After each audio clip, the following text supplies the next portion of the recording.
أعوذ بالله من الشيطان الرجيم. Kita menggunakan buku 206 Permasalahan Puasa karangan Al-Ustaz Muhadir bin Jul Hafizahullah. Kita sampai pada muka surat 35, bahagian ke-6, bab 6, keadaan yang membolehkan berbuka puasa. Masih lagi tentang puasa Ramadan dan puasa sunat. Dan sekarang tajuk sekarang berkaitan dengan puasa Ramadan. Bilakah seseorang itu boleh berbuka puasa Ramadan? 1. Sakit, musafir dan terlalu tua. Orang sakit boleh berbuka puasa Ramadan. Orang musafir boleh buka puasa Ramadan. Dan terlalu tua, tak ada tenaga langsung dah, terlalu tua, juga boleh berbuka puasa Ramadan. Selesai huraian tajuk tu. Orang yang sakit atau bermusafir. Sakit ni tidak semestinya orang tua ni sakit ni. Orang yang sakit atau bermusafir. Sakit ni tak semestinya tua. Dia umur 18, dia sakit, yang sakit dia tu tak boleh berpuasa. Kan? Tak semestinya tua. Orang yang sakit atau musafir boleh untuk tidak berpuasa. Puasa apa? Puasa Ramadan. Tetapi hendaklah mengqadakannya pada hari lain. Wajib qada. Dia sakit, doktor kata tak boleh puasa. Kalau puasa, bertambah teruk sakit itu. Ataupun kalau puasa, lambat sembuh sakit itu, maka orang itu boleh buka puasa Ramadan. Puasa wajib ni. Okey. Tak kira lah umur dia berapa pun, 16 ke, 28 ke, 32 ke, okey. Ataupun orang musafir. Orang musafir juga boleh buka puasa, tapi dan kedua-duanya wajib qada. Kalau orang tu dia sakit 18 hari tak puasa Ramadan, doktor pun nasihatkan untuk dia berbuka, maka dia kena qada 18 hari selepas Ramadan. Ataupun dia bermusafir, berapa hari yang dia musafir, dia boleh buka tu, maka dan kemudian dia wajib qada. Catatan, ijma' mengatakan jika orang yang sakit menguatkan dirinya untuk berpuasa, maka sah puasanya. Dia sakit, kemudian doktor bagi pilihan. Doktor kata kalau boleh tahan untuk berpuasa, maka bertahanlah. Doktor bagi pilihan macam tu. Doktor tak kata jangan. Doktor tak kata jangan puasa, nanti mudarat. Doktor tak sebut macam tu. Kalau doktor sebut macam tu sampai boleh mudarat, maka dia tak boleh berpuasa. Dia kena makan ataupun dia kena ambil ubat contohnya. Dia perlu makan ubat di siang hari Ramadan sebagai contoh atas arahan doktor, nasihat doktor. Maka dia tak boleh berpuasa, dia kena berbuka dan nanti dia wajib qada. Kalau dia sakit tapi dia gagah juga untuk puasa, maka sah puasanya. Kemudian terlalu tua atau sakit kuat. Orang yang terlalu tua atau sakit kuat tidak wajib berpuasa dan wajib menggantikannya. Nya itu apa? Menggantikan puasa. Dengan membayar fidyah 1 cupak setiap hari. 1 cupak ataupun 1 mud bersamaan dengan 566.85 gram. Lebih kurang sekati, kan? Ataupun 600 gram, lebih kurang 600 gram, tak sampai sekilo lah. 1 cupak tak sampai sekilo. Okey. Jadi orang yang tua dan sakit, yang sakit kronik, tak wajib puasa, tapi wajib bayar fidyah. Sehari satu cupak. Okey. Kemudian, jika membayar fidyah pun tidak mampu kerana miskin umpamanya, boleh menggunakan pendapat yang tidak mewajibkan membayar fidyah. Pendapat ini yang disokong oleh Al-Imam Ibn Hajar Al-Haytami dalam kitabnya Tuhfah. Al-Imam Ibn Hajar dalam Tuhfah sebut, kalau fidyah pun tak mampu bayar, memang sebab dia yang paling miskin di kampung tu. Tiga yang paling miskin di kampung tu, dia salah seorang. Maka tak wajib bayar. Boleh guna pendapat Imam Ibn Hajar. Walau bagaimanapun, menurut Al-Imam Ramli dan Al-Imam Al-Khatib Al-Syarbini, fidyah tetap wajib dibayar walaupun miskin, dan fidyah yang belum terbayar akan menjadi hutang. Ini untuk orang miskin. Orang miskin yang terlalu tua, tak mampu berpuasa, maka dia pun buka puasa. Ramadan dia tak puasa 6 hari. Boleh tak dia tidak berpuasa? Boleh. Tidak wajib dia berpuasa. 6 hari yang dia berbuka tu kena bayar fidyah, iaitu 6 cupak. 6 kali 6 lebih kurang 3.6 kilogram. Satu hari satu cupak. 3.6 kilogram. Seandainya orang yang terlalu tua tadi, yang tak puasa tadi, nak bayar 3.6 kilogram, tak mampu sebab dia yang paling miskin. Tuan-tuan yang gaji 4,000, 6,000, 7,000, 3,500, mungkin tuan-tuan kata 3.6 kilo takkan tak boleh bayar Ustaz. Takkan tak boleh bayar Ustaz 3.6 kilo. Muslimin muslimat sekalian, ziarah orang fakir. Ziarah orang fakir. Ambil masa ziarah. Lah PKP tak payah jalan lah. Nanti selepas habis PKP kan. Antara aktiviti tuan-tuan, cari orang yang paling miskin, yang paling susah di tempat kita. Tuan-tuan tak perlu cari di Sek, tak perlu pergi sampai ke Kuala Nerang, tak perlu cari di Baling. Saya jumpa dengan ada NGO ni, tuan-tuan, orang Pening, pulau kan. Tak perlu cari di pedalaman, di Pening pun berlambak-lambak. Di tengah-tengah bandaraya tu, di tengah-tengah bandaraya berlambak. Fakir. Nak makan pun tak ada. Duit untuk makan pun tak ada. Jadi tuan-tuan, bila pengarang buat contoh, seandainya orang yang tua, yang sakit itu, yang terlalu tua, bukan sakit, yang terlalu tua tadi, dia tak mampu berpuasa, dia tak wajib berpuasa, tapi wajib bayar sehari yang dia tinggal 1 mud. Kalau 6 hari 3.6 kilo, 10 hari lebih kurang 6 kilo, dia tak mampu bayar, maka ada pendapat tidak perlu bayar. Nak guna mana-mana pendapat pun boleh. Kalau betul dia tak mampu, maka tak wajib dia bayar. Kalau menurut Al-Imam Ar-Ramli dan Al-Imam Al-Khatib Al-Syarbini, tetap wajib bayar fidyah tersebut walaupun dia miskin, dan fidyah itu menjadi hutang.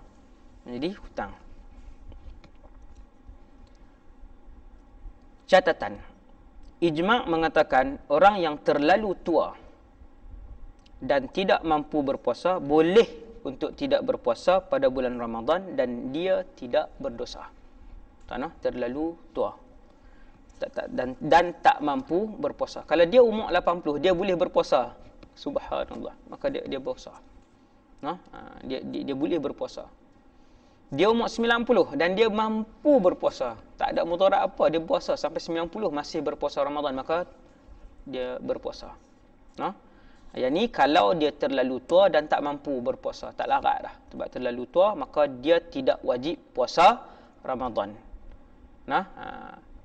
Dia tak wajib puasa Ramadan, dan berapa banyak yang dia tinggal puasa Ramadan, dia kena bayar fidyah 1 hari 1 cupak. Kemudian, masalah.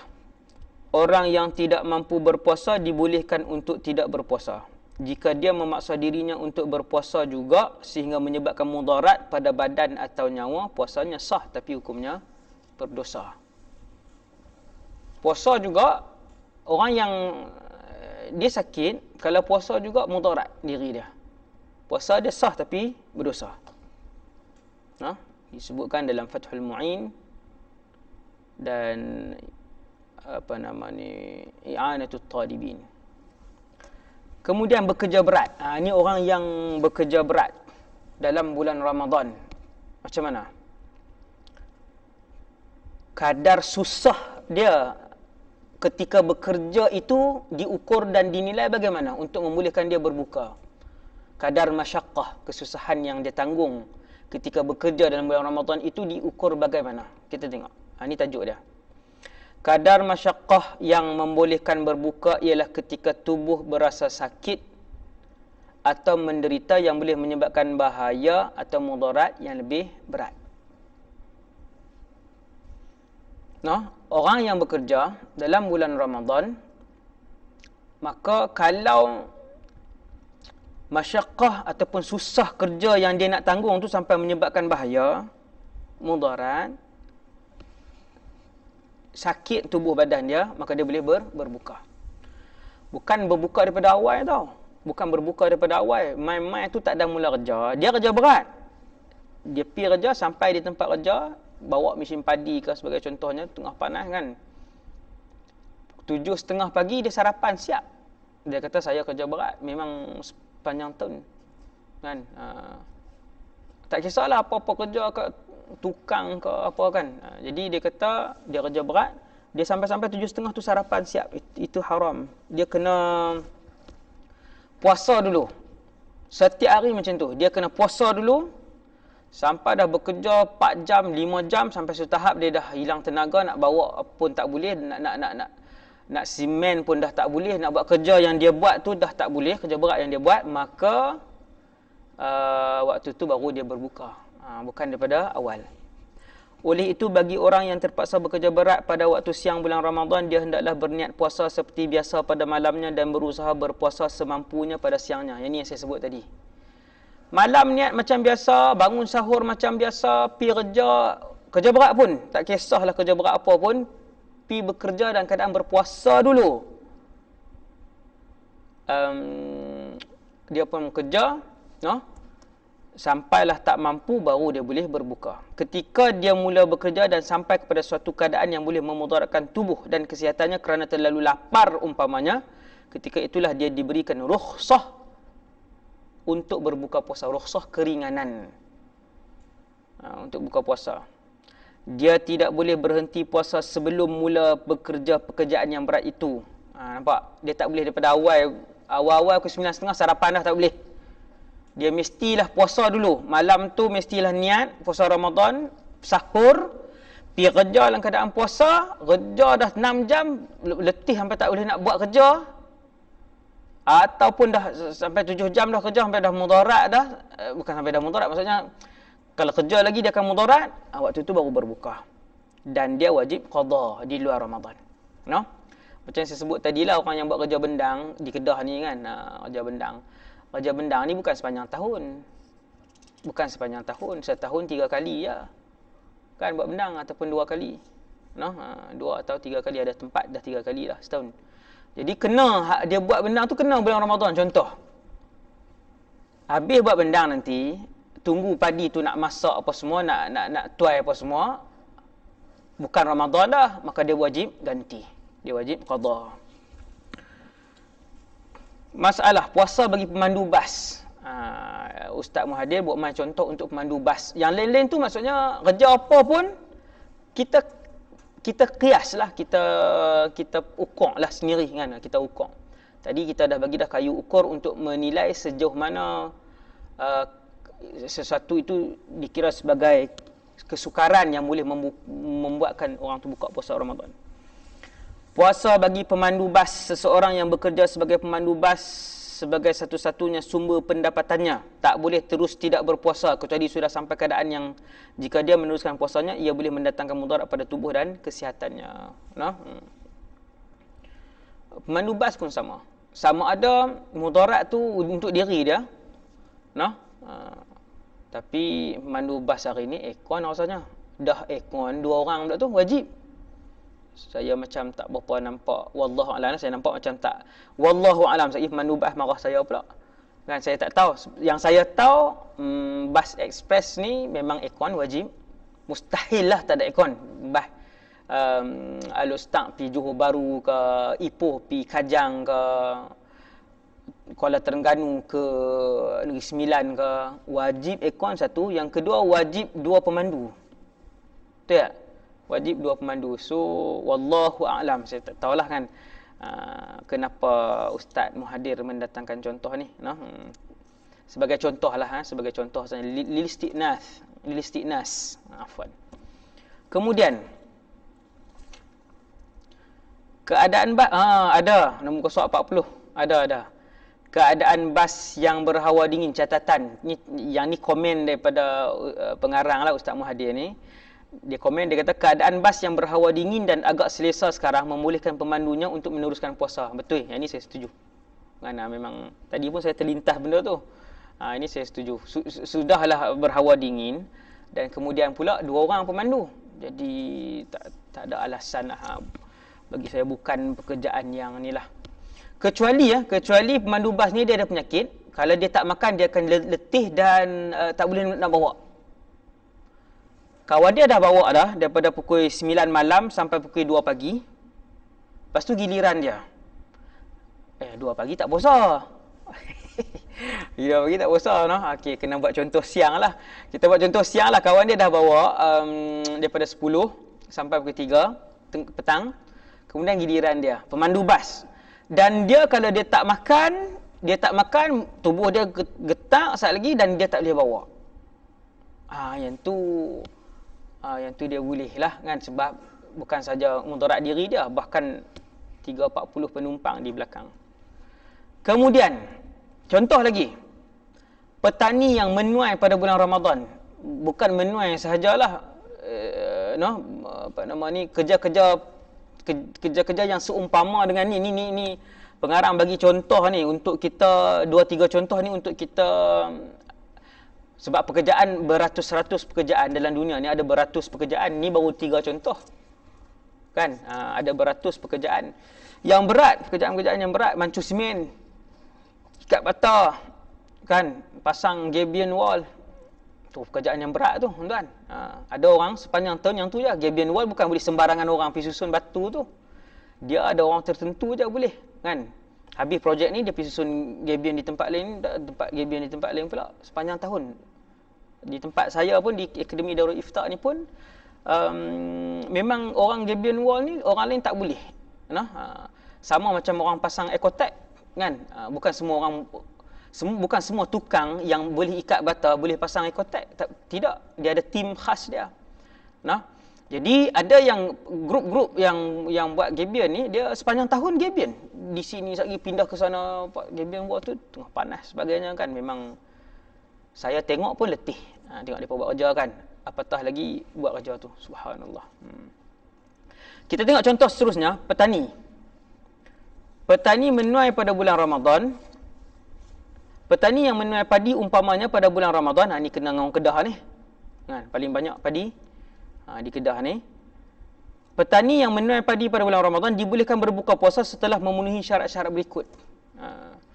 Cumanya kita nak beritahu, petani yang menuai ni, ya realiti di Kedah, nak tuai padi, tuan tu dia tak tuai pun padi tu. Dia bayar dekat tokek mesin padi, pekerja tu lah pergi tuai. Dia duduk di rumah je.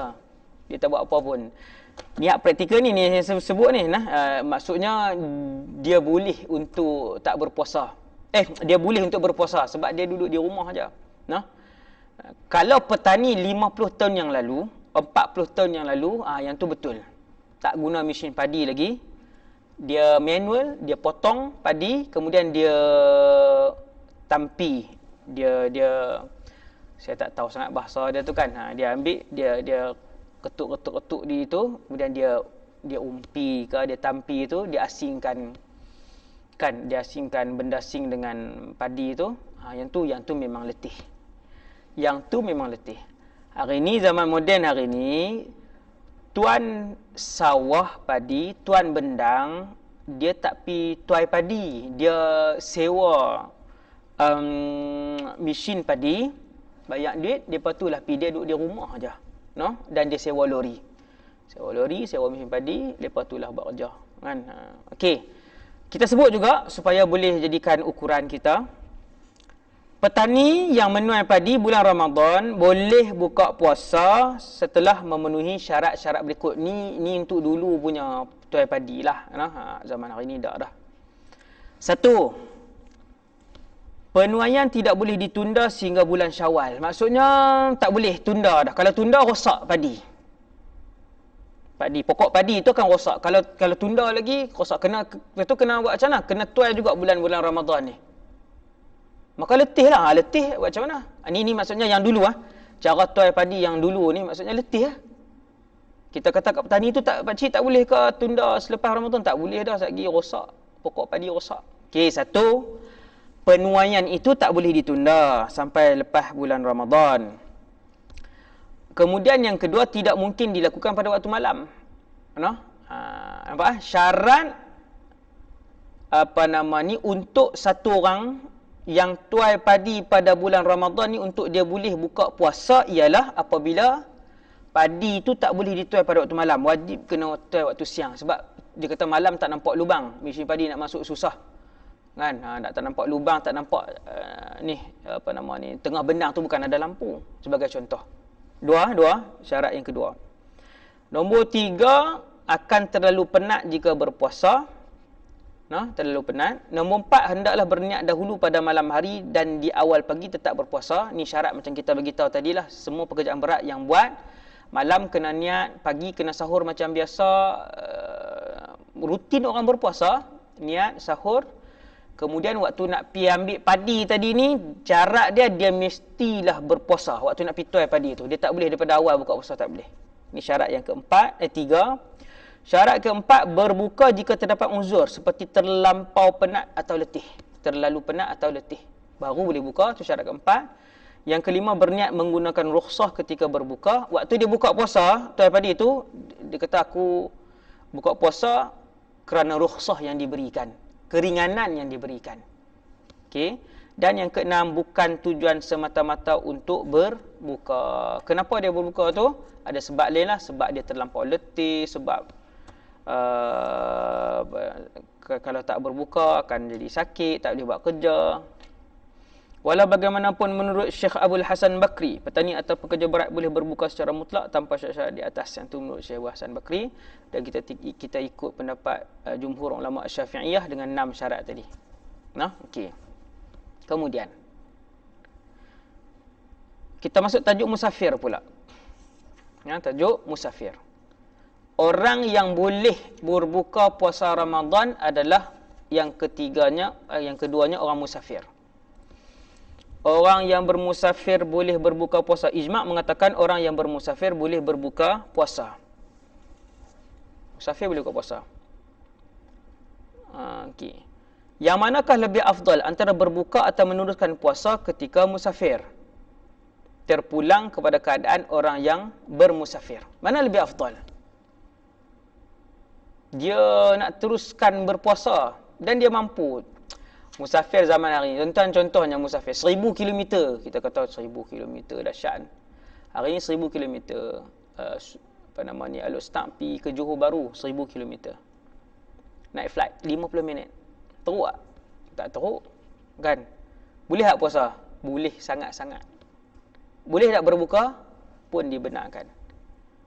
Jadi terpulang pada dia. Jika dia terus berpuasa dan tidak ada mudarat padanya, afdal dia berpuasa. Tetapi jika dengan berpuasa boleh memudaratkan atau membahayakan kesihatannya, afdal dia berbuka. Mudarat ni sebab apa ni? Sebab kesusahan bermusafir tu. Tapi kalau dalam musafir dia tu tak ada susah apa, dengan flight, dengan bas, tak ada susah apa, tak ada mudarat apa, afdal dia berpuasa. Musafir selepas subuh, ada khilaf. Tidak boleh berbuka puasa jika musafir selepas subuh, mengikut pendapat ataupun qaul mazhab, tetapi dibolehkan mengikut pendapat yang lemah, termasuk pendapat Imam Muzani, kerana telah ada sebab yang membolehkan rukhsah, iaitu musafir. Sesiapa yang bermusafir selepas subuh, maka tak boleh buka puasa. Ini kaedah. Dia bermusafir bulan Ramadan, 28 Ramadan, nak balik kampung pukul 9.30 pagi, musafir 9.30 pagi. Sampai di RNR pukul 2.30 petang. Boleh tak berbuka? Tak boleh. Sebab dia bermusafir selepas subuh. Ini syarat. Okey. Nombor 4, musafir semata-mata untuk mendapat rukhsah. Kan?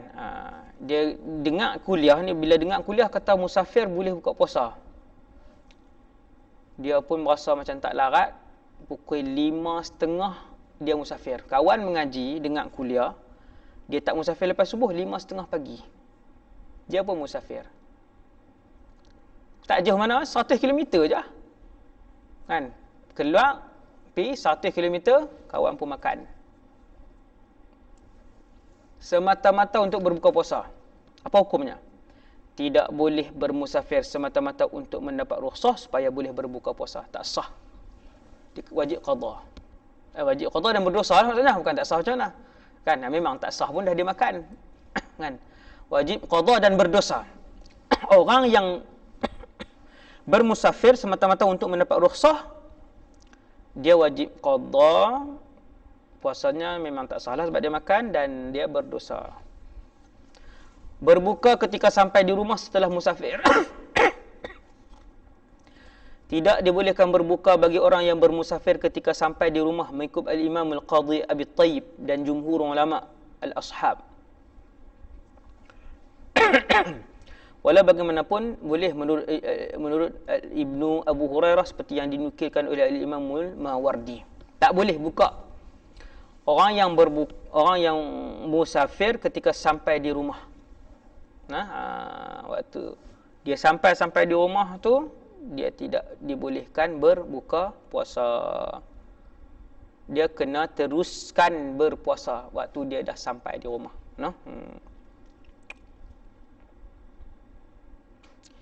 Contoh macam ni. Dia musafir bulan Ramadan, 8 pagi bertolak, 3 petang sampai di rumah. Memang tak boleh berbuka. Memang dia tak boleh berbuka. Yang pertama sebab dia bermusafir selepas subuh. Memang tak boleh berbuka pun. Yang kedua dia dah sampai rumah. Orang yang bermusafir kemudian sampai di tempat dia muqim ataupun sampai di tempat dia mustautin dalam keadaan waktu berbuka belum sampai, belum tiba, maka dia wajib berpuasa, meneruskan puasa. Okey, orang yang musafir sepanjang tahun. Jangan buat pelik tuan-tuan. Ada orang yang musafir sepanjang tahun, dia bergerak daripada satu tempat ke satu tempat. Antara contohnya ialah orang yang berlayar. 2 tahun berlayar, gerak satu tempat ke satu tempat. Ada orang dia berlayar 2 tahun, bekerja sampai satu tempat dia berhenti lama. Tak kira musafir lah, yang tu kan. Sampai tempat dia jadi muqim. Ada orang musafir, bergerak sampai satu tempat, bergerak kan. Orang yang bermusafir sepanjang tahun tidak boleh berbuka. Dia mesti berpuasa kecuali dia sudah menetapkan hari-hari dalam setahun yang digunakannya untuk mengqadakan puasa yang ditinggalkannya. Okey nah. Itu untuk orang yang musafir sepanjang tahun. Dia tak boleh berbuka sebab sampai bila dia nak ni? Sampai bila-bila pun dia tak puasa Ramadan lah nanti, kan? Kecuali orang ni memang dia tak dah. Dalam jadual dia kata ni ada ruang aku akan puasa waktu ni, ganti balik. Yang tu orang yang musafir sepanjang tahun macam tu, yang dia dah ada waktu tempoh-tempoh yang dia letak, aku ada 2 bulan iaitu bulan 6 dan bulan 11 yang aku boleh berpuasa sebab aku duduk lama sikit di tempat tu.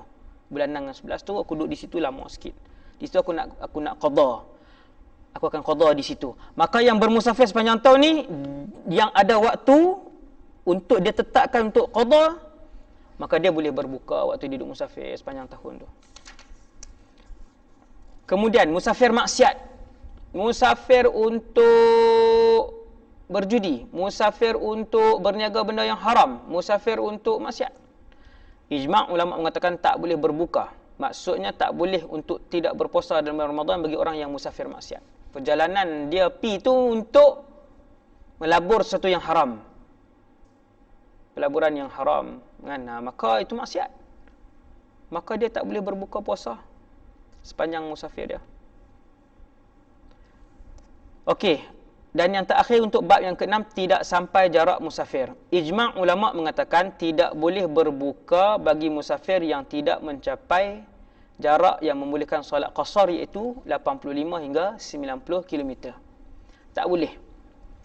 Sesiapa yang musafir tapi tak cukup jarak, tidak dinamakan musafir. Tak cukup. Contohnya 70. Nah, alhamdulillah dalam mazhab Syafi'i ini khilaf kita bermula daripada 80, paling rendah 83 tak silap saya. Bukan 85, 83 kalau tak silap saya. Dalam kitab Al-Fiqhul Manhaji tak silap 83, wallahu alam, saya tak ingat. Tapi macam itulah khilaf di kalangan ulama Syafi'iyah antara 80 ke atas, 80 dan ke atas, no? Baru dinamakan musafir. Kurang daripada tu tidak dinamakan musafir. Wallahu taala a'lam. Kita sampai pada bab yang ketujuh, muka surat 45, menggunakan kitab 206 permasalahan puasa karangan Ustaz Muhadir Haji Jul, hafizahullahu taala. Nafa'anallahu bihi wa bi'ulumihi fid darain amin. Bab yang ketujuh, perkara sunat dalam berpuasa. Nombor satu, yang sunat ketika berpuasa ialah sahur. Tasahharu. Bersahurlah. Fa inna fis suhuri barakah, ataupun fis sahuri barakah. Itu hadis Nabi. Bersahur sunnah Rasulullah SAW, paling kurang minum air. Ijma' mengatakan sunat bersahur. Dan sunat yang kedua ialah mengakhirkan sahur. Hari ini saya tengok orang-orang hari ini bersahur, alhamdulillah, 12:30 malam. Bersahur, anak-anak muda terutamanya, 2 pagi. Bersahur 11 malam sahur dia. Sunat kita mengakhirkan sahur, baru dapat barakah tu. Dan kadang-kala bila bersahur terlalu awal, tak dapat pahala bersahur, rugi, no? Kemudian muka surat 46, sahur dalam waktu imsak. Kan imsak berapa minit sebelum buka sebelum subuh tu kan, ada orang kata tak boleh makan dan minum dah waktu imsak. Betulkah? Boleh meneruskan makan sahur walaupun sudah masuk waktu imsak sebelum subuh. Imsak ni sebelum subuh lah. Nah, imsak ni sebelum subuh. Jadi ada orang sebut waktu imsak tak boleh makan. Tak betul. Nah, waktu imsak boleh makan. Boleh meneruskan makan sahur walaupun sudah masuk waktu imsak. Walau bagaimanapun, sunat berhenti makan sahur ketika sudah masuk waktu imsak, iaitu kadar membaca 50 ayat Quran. 50 ayat. Berapa muka surat? Kan, 50 ayat ni, satu muka surat ada 15 baris. Kita kata dalam 2 muka surat lah, lebih kurang kan, 2 muka surat. 10 minit lah. Sunat berhenti sekadar 50 ayat, sekadar membaca 50 ayat. Sunat tidak makan ataupun berhenti makan sahur ketika sudah masuk waktu imsak, iaitu kadar membaca 50 ayat. Sunat lah, bukan wajib.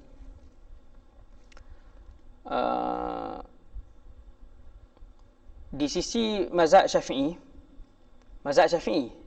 di sisi mazhab Syafi'i, makan pada waktu imsak tak ada masalah, tak batal dan tak makruh pun. Ada satu pandangan, geng yang tak ada mazhab ni, di Malaysia pun ada geng ni. Dia kata waktu imsak tak boleh makan dah. Tu pendapat yang jangan guna pendapat tu. Kan, dia keluar daripada pendapat mazhab kita.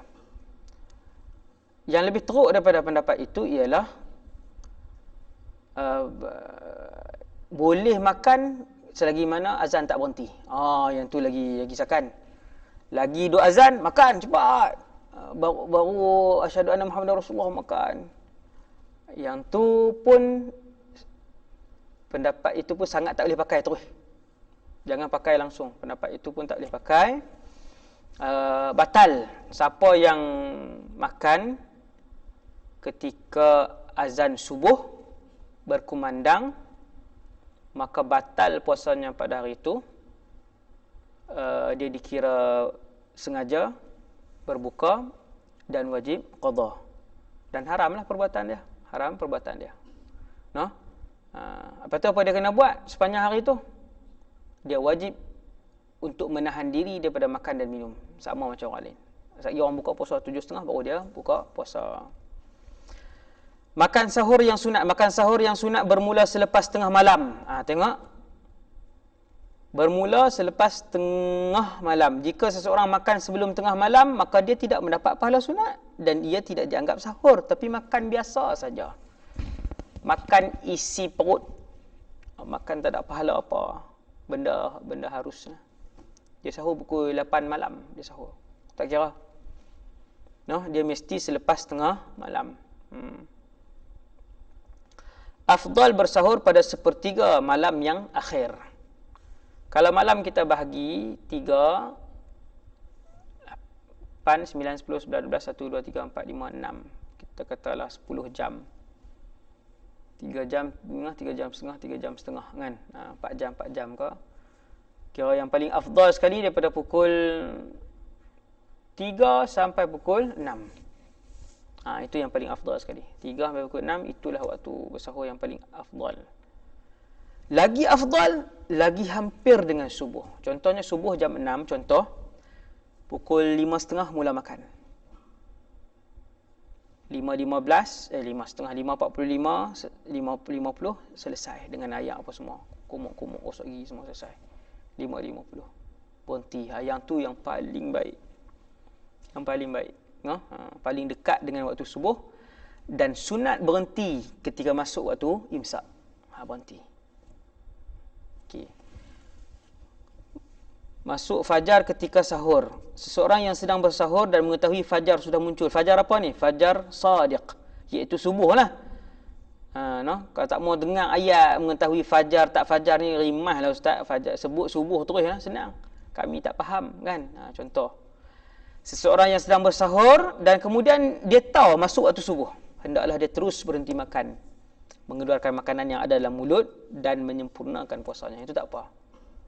Maka azan, Allahu Akbar, Allahu Akbar. Jangan telan. Terus buang yang ada dalam mulut. Kumuk, buang sisa-sisa apa semua. Buang. Jika dia meneruskan makan juga, maka batal puasanya. Wajib qada dan dia berdosa. Kalau dia teruskan juga. Okey. Kita masuk bab baru, bab yang ke-8. Perkara yang membatalkan atau tidak membatalkan puasa. Yaqulul musannifu hafizahullah. Makan dengan sengaja. Makan dengan sengaja walaupun makanan sebesar sebiji lenga atau bijan dan dia tahu hukumnya membatalkan puasa, begitu juga minum. Siang hari Ramadan, dia ambil nasi 1 biji. Nasi sebiji aja, bukan 100 biji. Sekali suap tu kan 100 biji. Sebiji dia ambil makan. Sengaja batal puasa dia. Begitu juga minum, seteguk saja dia sengaja minum, maka batal puasa dia. Makan kerana lupa. Orang yang makan kerana lupa dimaafkan, sah puasanya.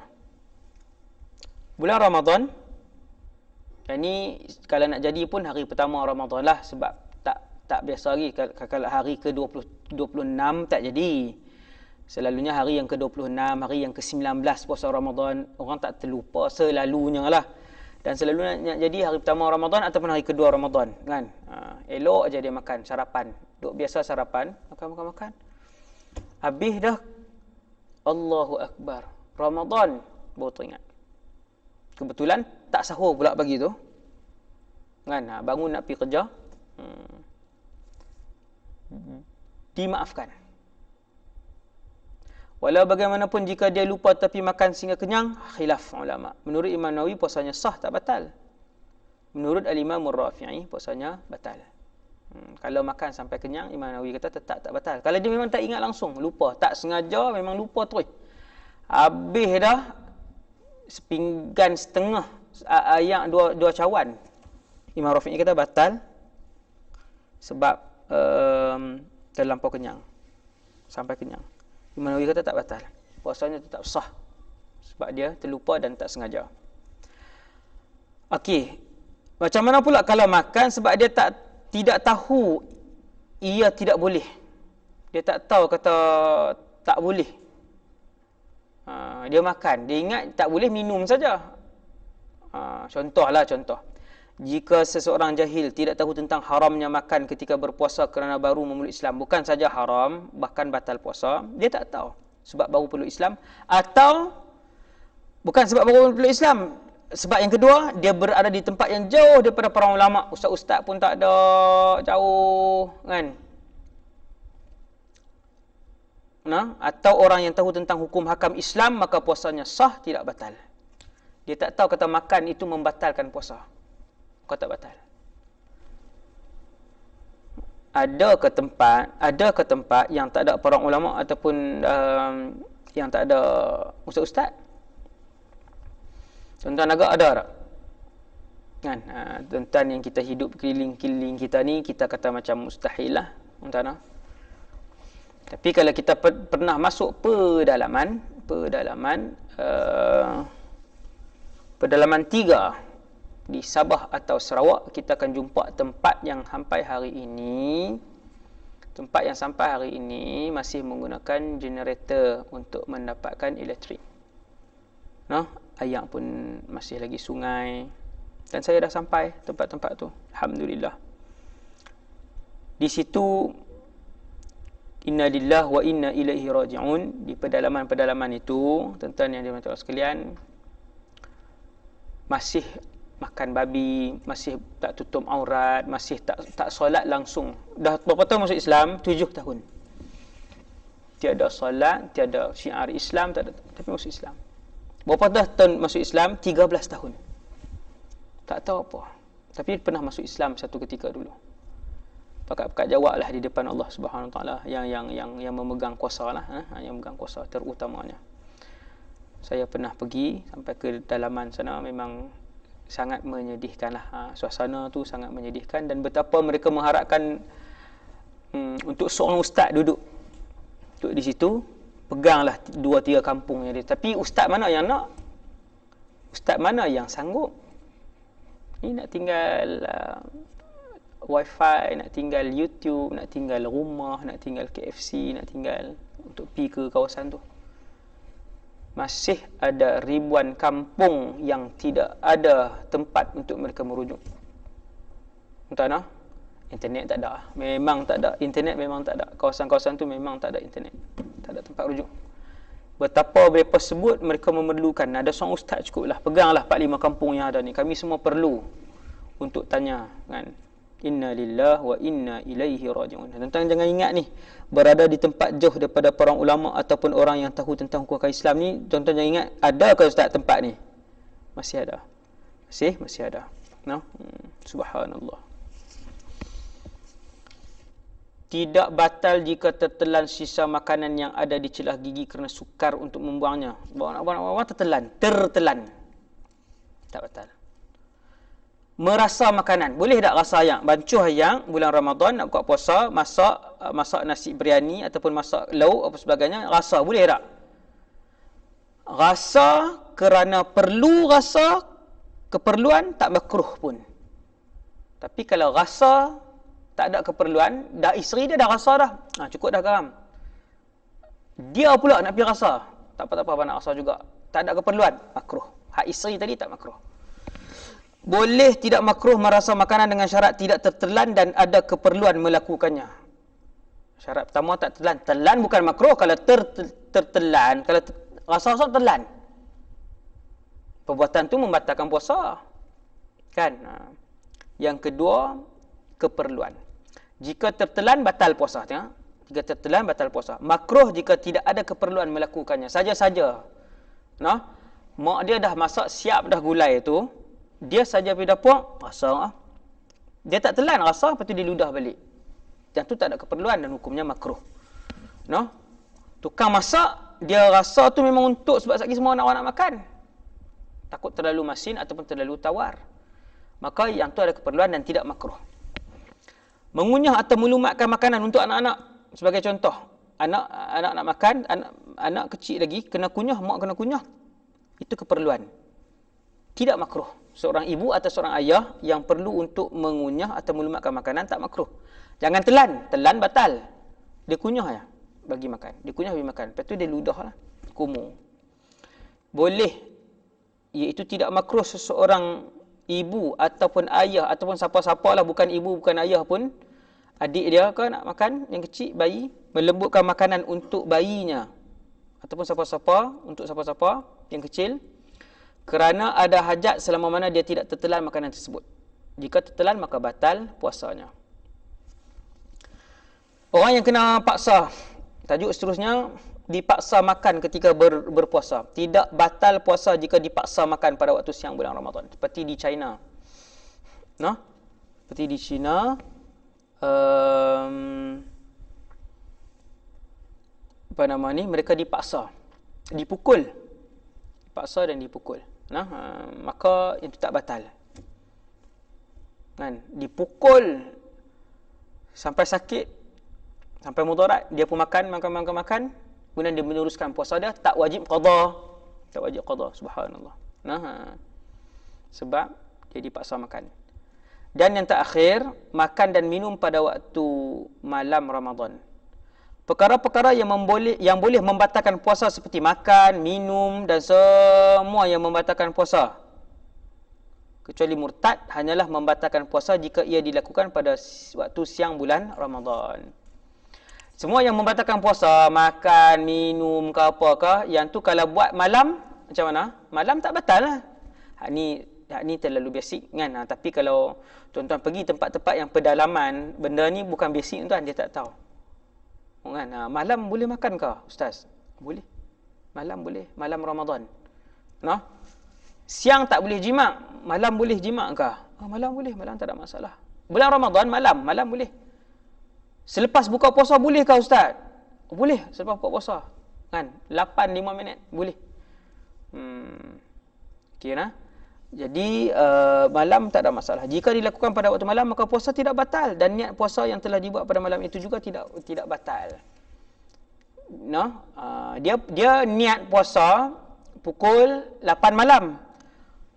Niat puasa pukul 8 malam. Pukul 11 dia berjimak dengan isteri dia. 11 malam. Bulan Ramadan. Batal tak niat puasa dia? Tak batal lah. Tak batal sebab tu malam. No?